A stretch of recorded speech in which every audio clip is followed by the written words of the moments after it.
సన్నబియ్యం అన్నం, పాలకూర పప్పు. అంటే మేము వచ్చేసి గుంటూరు జిల్లాలో ఉన్నాం అనమాట. గుంటూరులోనే ఉన్నాము. ఇగో అన్నా క్యాంటీన్ కనిపిస్తుంది కదా, అన్నా క్యాంటీన్ లో అన్నం తినామని వచ్చాం అనమాట. చాలా మంది ఏమంటారు అంటే అన్నా క్యాంటీన్ అద్భుతంగా ఉంటుంది భోజనము, ఒక్కసారి మీరు టేస్ట్ చేయాలని చెప్పారు. అన్నా క్యాంటీన్కి అయితే వచ్చినాం అనమాట. మనోళ్ళు అయితే ఇక టోకెన్లు తీసుకుంటుండు విద్యువాడు. టోకెన్ దొరికినా సక్సెస్, గ్రాండ్ సక్సెస్. ఇగో 4417 నెంబర్ వచ్చింది. అన్న క్యాంటీన్లో అయితే హ్యాండ్ వాష్ ఇటు ఉన్నది, త్రాగునీరు ఈడు ఉన్నది. చూద్దాం లైన్ క్యూ పద్ధతిలో లోపలికి పోవాలి. క్యూ నా వెనక క్యూ, నా ముందు క్యూ చూడండి, అంతా లైన్ లో ఉన్నది అనమాట. చూస్తారు కదా, ఫ్యాన్లు కూడా 1 కాదు 2 కాదు 7-8 ఫ్యాన్లు ఉన్నాయి.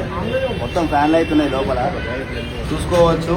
చాలా మంది ఏమంటారు అంటే నిరుపేదలే తింటారు. నిరుపేదలే కాదు, అందరు తినొచ్చు, ఎవరైనా తినొచ్చు. ప్రతి ఒక్కరి సరిపడా భోజనం అయితే ఇక్కడ ఉందని చెప్పేసి అంటారు అనమాట. చూద్దాం. ఇగో చూసుకోవచ్చు, అన్నము, పప్పు, కర్రీ, పెరుగు, పచ్చడి, ఇవన్నీ కేవలం 5 రూపాయలకే అన్న క్యాంటీన్లో అవుతున్నాము. ఇక డ్రింకింగ్ వాటర్ సదుపాయం కూడా ఉన్నది, ఫ్రీ. సన్నబియ్యం అన్నం, పాలకూర పప్పు, వా అద్భుతంగా ఉంది. నిమ్మకాయ తొక్కు, మిల్ మేకర్ కూర, మళ్ళీ తర్వాత పెరుగు. పెరుగు చూడు ఎంత గట్టిగా ఉందో, గట్టి పెరుగు.